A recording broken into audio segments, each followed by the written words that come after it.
l'impression d'être très blanche à la caméra, mais vraiment, je pense que c'est le blanc de mon pull qui reflète. Bon, bref. Bonne année tout le monde, bienvenue dans une nouvelle vidéo, la première vidéo de l'année. Et on va parler d'un sujet très important, on va parler de Zodiac Academy. Et avant de commencer sur Zodiac Academy, je commence l'année sur les chapeaux de roue, puisque je commence l'année malade. Voilà, donc si vous entendez une petite voix un petit peu du nez, un petit peu nasillarde, bah désolé, mais je suis malade. Mais du coup, on va parler de Zodiac Academy, donc les tomes 1, 2 et 3, puisque je me suis arrêtée là, puisque j'ai enfin eu la révélation Zodiac Academy, L-A majuscule, révélation Zodiac Academy. J'avais lu le tome 1, le tome 2, j'étais genre...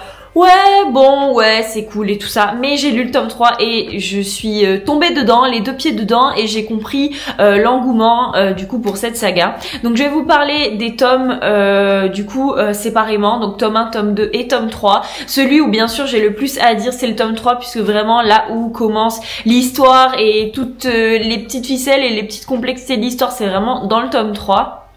À mes yeux, mais du coup je vais vous parler des 3 tomes, donc il y aura des spoilers, je suis désolée, mais du coup si par exemple vous en êtes au tome 2, vous avez lu le tome 1, bref, écoutez comme vous voulez. Après, j'ai déjà regardé des vidéos comme ça sur Zodiac, et du coup je me suis fait spoiler énormément de trucs, mais ça ne m'a absolument pas empêché de kiffer les 3 tomes, donc si jamais c'est pas très important. Après, il y a certains trucs que je m'embrouille, je pense, entre les tomes, mais globalement, ça correspond à chaque tome. Du coup, si vous connaissez pas Zodiac Academy, donc on va suivre 2 jumelles, donc Tori et Darcy, qui vivent donc de base dans notre monde humain. Elles vivent leur vie et tout ça. Elles ont perdu leurs parents dans un incendie. Elles se font basculer de famille d'accueil en famille d'accueil, et là on les retrouve. Elles habitent dans un tout petit appartement miteux, et elles essaient de survivre comme elles peuvent. Donc Darcy, c'est la jumelle un petit peu timide, un petit peu maladroite, un peu renfermée, et Tori c'est la jumelle badass qui a quelques conquêtes et qui s'en cache pas, qui est qui est grave badass, qui vole des motos du coup pour les revendre pour faire de l'argent, qui a peur de rien, etc., etc. Et un jour, de nulle part, va débarquer dans leur appartement un homme, à peu près une trentaine d'années, assez beau gosse apparemment d'après Darcy, qui va leur dire: bon écoutez, on n'a pas le temps, vous êtes les filles perdues du roi et de la reine de Solaria, donc qui est un monde avec de la magie. Ils sont morts, donc en fait vous devez reprendre le trône, vous devez venir avec moi, vous devez intégrer la Zodiac Academy, et si vous réussissez à la Zodiac Academy, bah vous serez les princesses et les reines de Solaria. Et elles sont en mode quoi, et lui il demande: non mais c'est bon, vous avez pas le temps de dire on y croit pas, c'est comme ça et c'est tout, et je vous embarque. Donc du coup elles se retrouvent à la Zodiac Academy, et elles vont au début elles sont en mode mais non, on a envie de rentrer chez nous, on veut pas du trône, on veut de rien. Et en fait petit à petit elles se rendent compte que la Zodiac Academy c'est peut-être pas si mal que ça, et elles se disent mais de toute façon dans le monde des humains on n'a rien, donc pourquoi on resterait pas ici, puisque de toute façon on n'a rien. Et dès le début en fait, donc c'est un monde où il y a la magie des 4 éléments, donc l'air, le feu, la terre et l'eau, et en fait normalement chaque personne en a un, et déjà si elles en ont 2 c'est incroyable, et du coup quand elles arrivent elles vont se faire tester leur magie, et elles ont les 4, donc déjà ça va créer un petit peu le bouleversement dans l'école, puisque avoir les 4 éléments c'est super méga rare, enfin genre je crois que ça c'était pas arrivé depuis des années et des années, donc c'est symbole qu'elles sont super puissantes mais elles connaissent rien. Et donc l'école va un peu se diviser entre ceux qui sont pro en mode oui on veut le retour de la royauté et tout ça, et ceux qui sont en mode non on n'en veut pas, puisque vu que le roi et la reine sont morts, là c'est les 4 familles les plus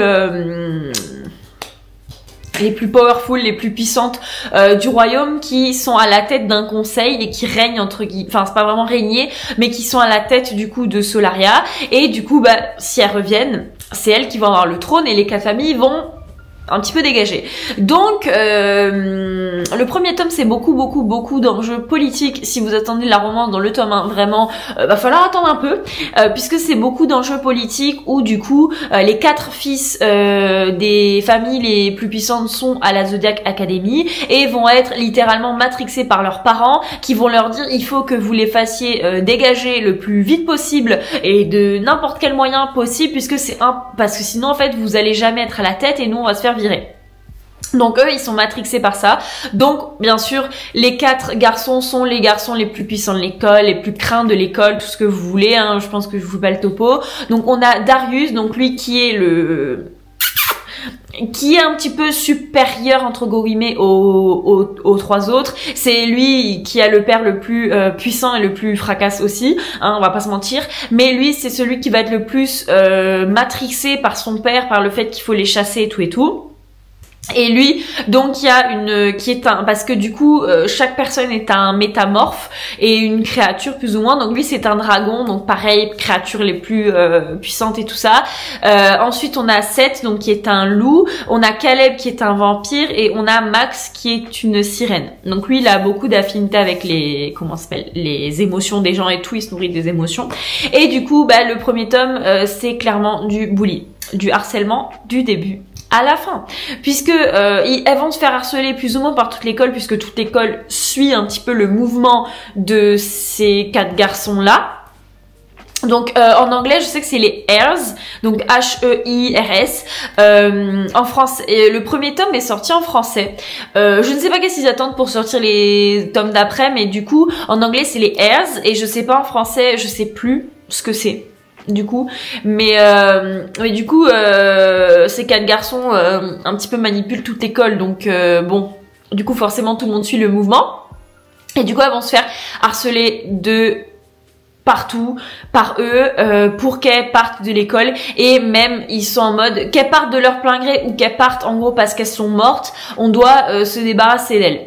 Et elles sont en mode mais les profs ils disent rien, la directrice elle dit rien et ils sont en mode bah non, bienvenue dans le monde des fées. Dans le monde des fées c'est en gros chacun pour sa pomme et chacun se défend tout seul. Donc littéralement le premier tome, parce que moi ce qui m'intéressait c'était full romance dans cette saga, et dans le premier tome c'est juste elle qui essaie de détourner en fait le bully des autres et dans ce tome-là, on n'est pas trop dans le point de vue des garçons et donc vraiment il y a 0 moment où on peut les aimer. Genre je trouve vraiment qu'il y a 0 point de vue, 0 moment où on se dit ah en fait ils peuvent être gentils. Non.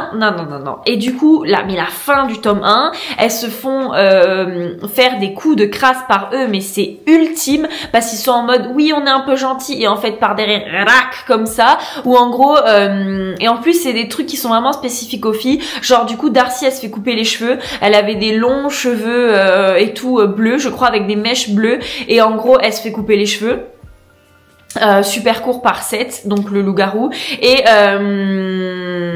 Darcy va passer à ça de se faire noyer par du coup Darius entre autres et va se faire sauver par notre petit professeur, donc professeur Orion, donc qui est prof à la Zodiac Academy, qui a la 30aine d'années et qui lui va être vous le verrez par la suite le love interest de Darcy. Voilà, je vais y arriver parce que du coup dans ce tome-là, Darcy, vu qu'elles y connaissent vraiment rien du tout, elle va prendre des cours particuliers forcés avec professeur Orion, et c'est là où elle va se rendre compte qu'en fait, bon, c'est un con, mais il est grave beau gosse, et lui, il va être en mode, la petite, voilà.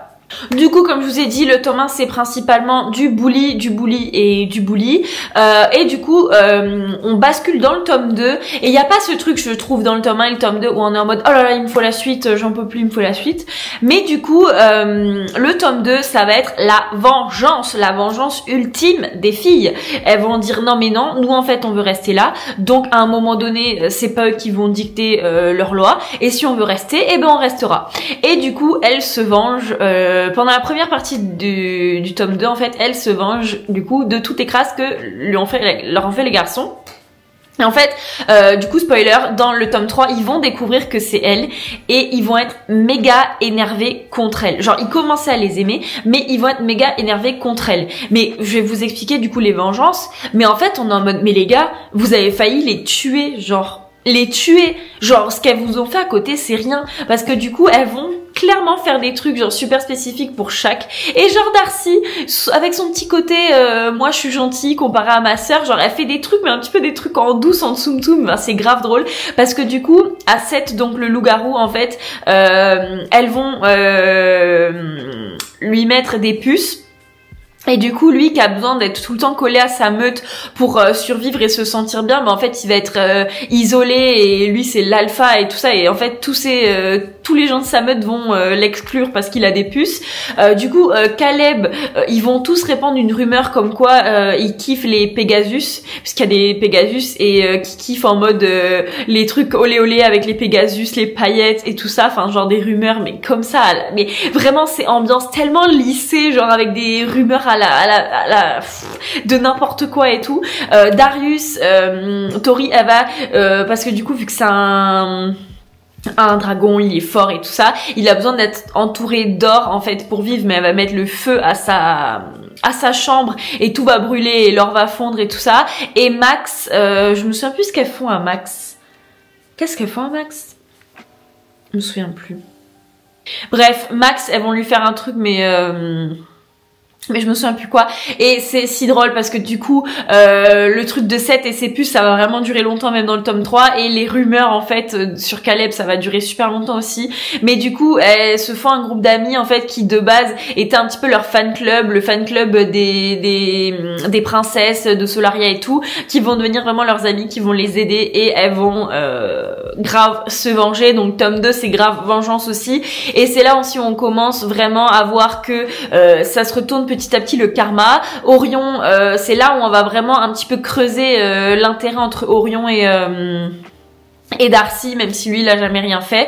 On découvre aussi que Darius et Orion ils ont une relation super particulière puisque du coup on apprend que le père de Darius en fait le frappe et est super dur avec lui et vraiment manipulation mentale et physique de ouf, et que en fait le père de Darius a lié Orion à Darius en mode comme quoi il doit le protéger et en gros sa vie est liée à la sienne, et en gros eux ils l'ont tourné un petit peu en mode positif où en gros bah genre Orion c'est le protecteur de Darius et ils ont une relation super particulière. Et honnêtement, mais des fois genre ils sont tellement proches que même les autres heirs genre ils sont super jaloux genre de leur relation. Et il y a un monde imaginaire dans ma tête qui n'est pas ce qui va arriver, on est d'accord, mais il y a un monde imaginaire dans ma tête où Orion va choper Darius. Je sais que ça n'arrivera pas, mais écoutez, laissez-moi rêver, puisque aussi dans Solaria donc il y a ce qu'on appelle des mates, donc des âmes sœurs, et spoiler alerte de suite, Orion est l'âme sœur de Darcy et Darius est l'âme sœur de Tori, même si du coup au niveau de Darcy Orion ça va aller 20 fois plus vite que les deux autres, hein, n'est-ce pas?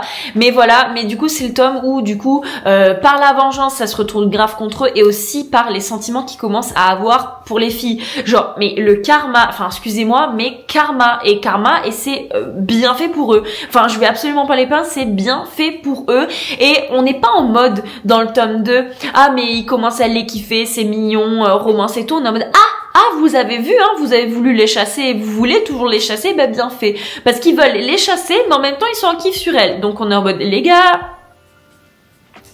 mettez à jour votre cerveau, mais là il y a un truc qui cloche parce que vous n'êtes pas logique. À part Max, il y a une petite scène avec Max où il essaie de manipuler les émotions de Tori, mais honnêtement, enfin Max, honnêtement c'est celui qui va être le moins dans le truc en mode je kiffe les filles, lui il va en kiffer aucune, mais il va kiffer par la suite la chef entre guillemets justement du fan club des princesses, donc j'ai envie de dire lui aussi karma.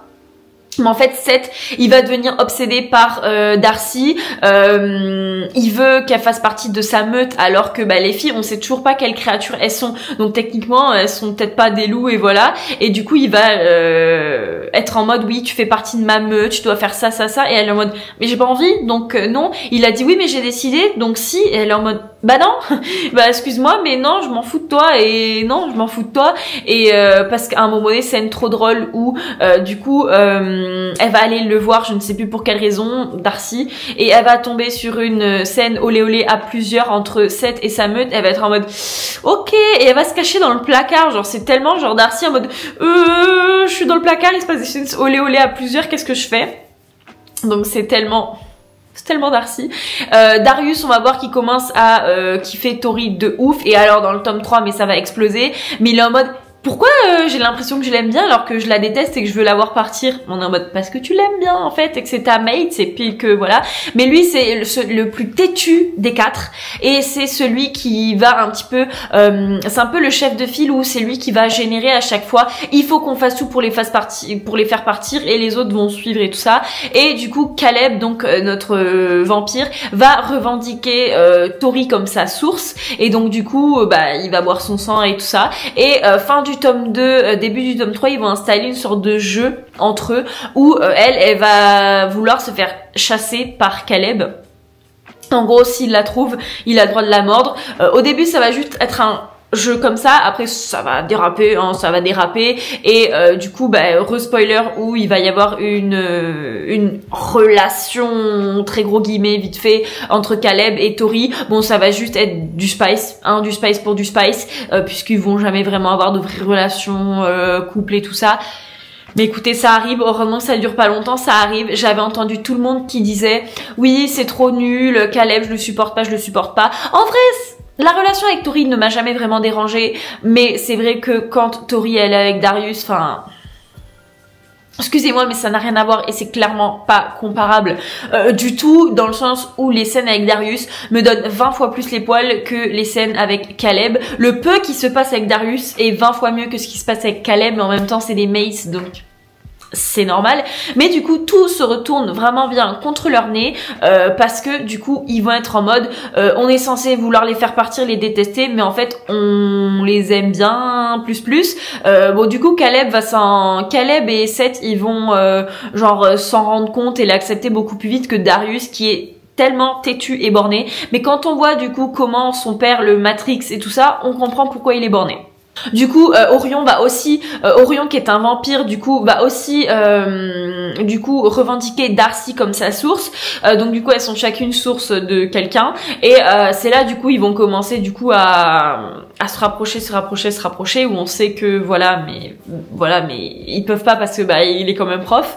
Et du coup, à la fin, du coup, du tome, c'est comme ça en fait. C'est plus ou moins des petits trucs comme ça tout le long du tome, et il se passe un gros truc à la fin. Pour nous donner envie de lire le tome d'après, bien sûr. Fin du tome 2, l'attaque des nymphes, où on va découvrir qu'en fait, les filles, elles sont grave fortes, elles sont grave badass et tout.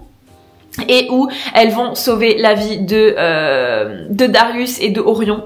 Et du coup, on saute au tome 3 où elles vont faire en mode non, on n'a rien fait. Non, il s'est rien passé, on n'a pas sauvé leur vie. Non. Et là, on est au tome 3. C'est le tome où j'ai vraiment eu le déclic puisque je pense aussi que j'ai... déjà, il s'est passé beaucoup plus de romance, donc ça m'a beaucoup plus plu. Et j'ai pris le temps de le lire, donc ce qui fait que ça a pas mal aidé. Mais le tome 3 a été la révélation et c'est là où j'ai le plus de trucs à dire. Et donc c'est là où vraiment il y a plus trop d'histoires de bully, il y a plus trop d'histoires de vengeance et tout ça, et c'est là on va voir qu'ils sont raides dingues d'elle. Mais même Orion en fait la position est un peu compliquée puisqu'il est censé être du côté de Darius à vouloir aussi chasser les filles, mais lui aussi les gens en kiffent et la relation Orion et Darcy va être très compliquée puisque personne va le savoir à part quelqu'un qui va l'apprendre par mégarde à la fin du tome 3, mais sinon elle va rester secrète, ce qui fait que lui en fait il est obsessed par Darcy mais il lui dit pas, et Darius il est obsessed par Tori et il lui dit à moitié à Orion. Donc du coup on sait pas de quel côté est Orion, puisque d'un côté du coup il s'envoie des messages avec Darcy, mais excusez-moi mais ça a failli m'achever, et du coup dans ce tome-là, elles doivent passer leurs épreuves de magie, donc de chaque magie, donc de l'air, du feu, de la terre, etc. Et aussi, elles doivent passer le reckoning. Et si elles passent le reckoning, en fait, là, elles ont vraiment le droit de rester à l'académie. Le reckoning, on en parle comme si c'était un truc de fou, alors que c'est juste, en fait, elles vont affronter des souvenirs et du coup, elles vont apprendre des trucs sur elles. Et en gros, c'est, des fois, en fait, c'est tellement gros, c'est tellement choquant qu'en gros, les gens, moralement parlant, il stop, voilà. Et du coup, d'un côté Orion, il est en mode allez Darcy, allez Blue, parce qu'il appelle Blue, parce qu'il y a un épisode avec les cheveux, enfin bon bref voilà. Il a allez Blue, chaque fois il lui souhaite bon courage pour les épreuves, mais d'un côté il est censé être du côté de Darius où il a envie de les faire partir. Donc voilà. Du coup, Blue, pourquoi? Parce que du coup, elle a pas trop envie de lui avouer qu'elle le kiffe. Et à un moment donné, il lui dit, oui, t'avais les cheveux bleus, bon, tu t'es pas reteint les cheveux et tout. Si tu te reteins les cheveux, si tu les teins en vert, c'est que tu me kiffes pas. Et si tu les teins en bleu, c'est que tu me kiffes. Et du coup, un jour, elle va teindre ses cheveux en bleu. Et elle va courir chez Orion pour lui montrer ses cheveux bleus. Et là, il lui saute dessus parce que du coup, il sait que c'est réciproque. Enfin, j'ai mouru, mon cœur il a mouru à ce moment-là. Et du coup, Darius là, il fait quelques petits trucs avec Tori, des sorties en moto et tout. Là, on voit qu'il la kiffe, mais de malade. Mais les tours matrixés en mode non, il faut les faire partir. Surtout que c'est dans ce tome-là que lui, qui est un petit peu peut-être un peu plus intelligent que les autres, va faire le lien en fait que c'est Darcy et Tori qui on fait les vengeances, et c'est à partir de ce moment-là qu'il va remonter tous les garçons contre elle en mode non mais c'est bon, elles ont voulu jouer avec nous, on va les faire partir. Mais franchement, j'avais envie de rentrer dans le livre. Les gars, genre vous les avez harcelés, vous avez failli les faire mourir. Enfin, vous attendiez à quoi? Enfin, genre à des remerciements et des roses peut-être. Enfin, je sais pas, enfin c'est logique qu'elles se vengent à un moment donné. Et du coup ils vont être en mode non c'est bon, on les bully à fond. Et ils sont en mode si vous passez The Reckoning, après genre la soirée de l'éclipse lunaire, parce qu'il y a aussi une éclipse lunaire, on vous laisse tranquille, mais après c'est la guerre. Mais du coup avec ce qui s'est passé à la fin du tome 3, je sais pas s'ils vont les rebully, mais s'ils vont les rebully, franchement je vais péter un plomb. Parce qu'en plus j'ai entendu dire que le tome 4 c'était le tome où tout le monde a pleuré, enfin tous les cœurs ils sont brisés et tout, donc je pense que du coup ils vont les bully, non, malheureusement. Mais du coup elles passent leurs épreuves et en parallèle Caleb il fricote avec Tori, il a harcèle H24. Là par contre j'ai pas kiffé, genre il est en mode réponds-moi machin et tout, non mais c'est bon, laisse ça tranquille. Genre ils vont se faire de leur côté que des scènes, genre Seth il est en mode vas-y fais partie de ma meute avec Darcy. Darius il fait des scènes avec Tori où il y sort de ses déclats, genre en mode non reste avec moi quand du coup ils sont dans le lit ensemble et tout. J'ai fait un vlog dessus, donc allez voir aussi le vlog précédent. Mais d'un autre côté, genre aux épreuves ils font tout pour les décourager. Vraiment les gars sont bipolaires, genre bipolaires de malade. Et du coup elles y arrivent, hein, voilà. Et il y a cette fameuse éclipse lunaire. Donc l'éclipse lunaire c'est censé être le moment où tout le monde se saute dessus parce que la lune ça joue sur leurs hormones. C'est là où on a une première scène du coup avec Darius et Tori. Il se passe pas grand chose puisqu'après Dadia Crux vient mettre la pagaille et que ça casse tout et qu'il nous énerve. Et aussi pas première scène mais scène avec Orion et Darcy qui est coupée d'ailleurs. Et c'est là où ils vont se faire surprendre par Seth. Qui est à moitié bourré, mais qui est pas assez bourré apparemment pour ne pas comprendre et qui fait sa déduction tout seul en mode mais en fait qu'est-ce qui s'est passé, voilà. Et où apparemment dans le tome 4 il va le dire à tout le monde et du coup j'ai envie de m'énerver contre lui, mais voilà. Et on apprend aussi dans ce tome-là que Seth et Caleb se sont déjà embrassés pendant qu'ils étaient ados et tout. Et donc du coup, je sais parce que je me suis fait spoiler qu'après ils vont finir ensemble, que Seth va lui dire mais en fait t'aimais bien chasser Tori mais maintenant tu me chasses à moi. Et du coup dans la soirée de l'éclipse lunaire, donc Caleb n'est pas là puisqu'il fait en famille, blablabla. Et c'est tant mieux puisque du coup ça nous permet qu'elle se rapproche de Darius à fond ballon. Et comme je disais à la fin du tome où Daddy Acrux, il passe à ça de tuer nos jumelles et elles vont se faire à moitié sauver la vie donc par Orion et Darius. Donc là on voit bien qu'ils sont mates et surtout après qu'il leur ait sauvé la vie, je me demande bien comment ils vont faire pour revenir dans la réalité en mode en fait maintenant c'est bon, vous le reboulit. Enfin ce serait illogique et je pense que je vais m'énerver si ça se passe comme ça. Comme je disais, du coup, là, on les aime vraiment. C'est le tome où on apprend vraiment à les aimer parce qu'aussi, du coup, on est dans leur tête. Donc, en fait, on voit que, ils les kiffent. Ils les kiffent de malade mental. Bon, à part Max. Max, il pourrait être que 3, parce que ça suffirait. Max, il est plus trop, on s'en fout. Mais, c'est, du coup, dans leur point de vue qu'on voit qu'ils les kiffent à mort. Et c'est surtout dans leur point de vue, en fait, on les voit interagir tous les 4, leur complicité puisqu'ils se connaissent depuis qu'ils sont jeunes, ils ont été élevés ensemble limite. Donc c'est là où on voit vraiment qu'ils sont super complices entre eux et les 4 entre eux, ils sont hilarants. Genre vraiment quand ils jouent pas en mode au gros con, enfin vraiment ils sont hilarants. Genre à un moment donné ils sont à 4 et où 7 il est désespéré du contact humain parce qu'il a besoin de contact humain pour vivre et du coup il fait un câlin genre à Darius et Darius il est comme ça en mode tu peux me lâcher, enfin moi je suis pas tactile donc lâche-moi et lui il est en mode mais non j'ai besoin de câlin, enfin c'est hilarant et du coup Max qui lui dit bon tu me fais trop de la peine genre à pas avoir de contact humain et à en avoir besoin,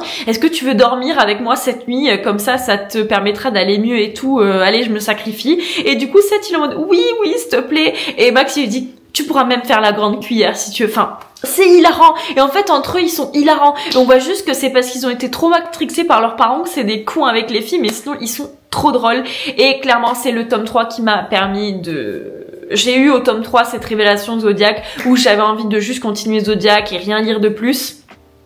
Et du coup j'ai pas commencé le tome 4 encore mais croyez-moi que ça me brûle les doigts et là j'ai une semaine de congé donc je pense que je vais lire à fond le tome 3, enfin le tome 4 du coup je vous ferai je pense une vidéo, enfin un vlog déjà sur le tome 4 c'est sûr et une vidéo du coup sur les tomes 4, 5, 6 après.